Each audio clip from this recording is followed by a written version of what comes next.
Hi, it's Jessica Sporn here. I want to show you how I made a helping hand for a good friend. It's mixed media with a cardboard base and all sorts of stenciling, and here's how I did it.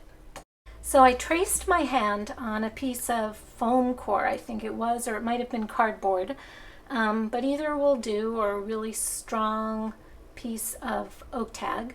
And then I covered it with matte medium and collaged sheet music over it, but you could just use any kind of collage paper, ephemera, tissue paper that you have on hand.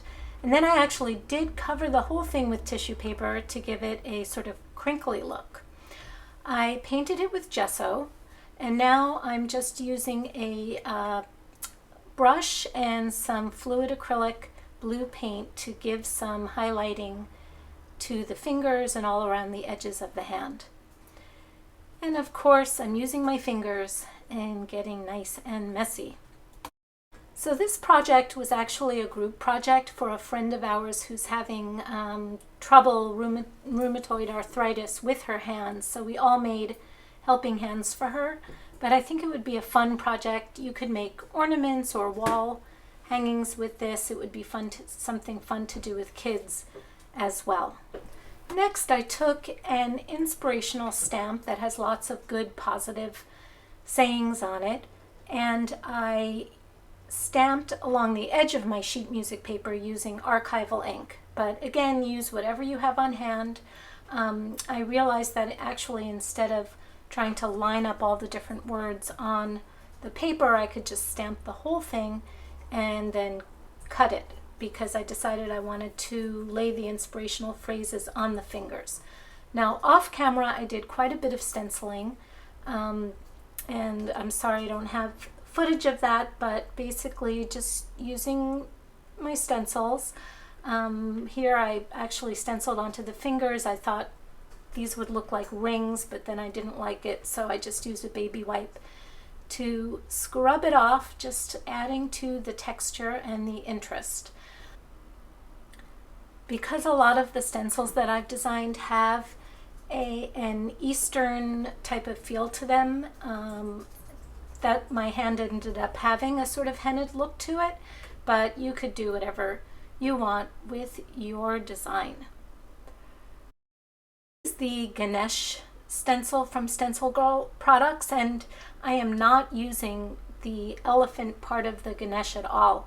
Instead, I've isolated different aspects of the stencil, and I always like to remind myself and you to look at your stencils in parts and see if you can use different parts of them for different purposes, so you're not limited to the actual theme of the particular stencil. And your stencils will be a lot more useful to you if you look at them in that way. On the other side of the hand, I am scraping Viva Decor modeling paste through this hamsa, which is in itself a design of a hand, so it fits in nicely on this hand. And then I'll let this dry. And now actually I'm going to clean off my stencil on top of another sheet of music paper.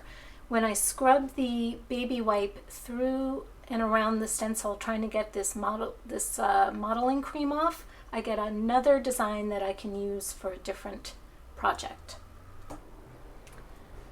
And then who would have anticipated this, but one of the motifs on this Ganesh stencil turned out to be perfect for fingernails.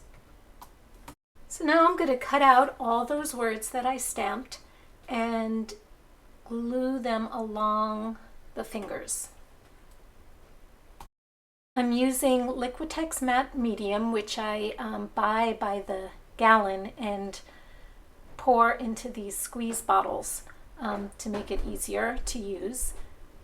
And I usually just squeeze the matte medium directly onto the substrate and then lay down whatever I'm adhering, and make sure I put a generous coating of matte medium on top as well.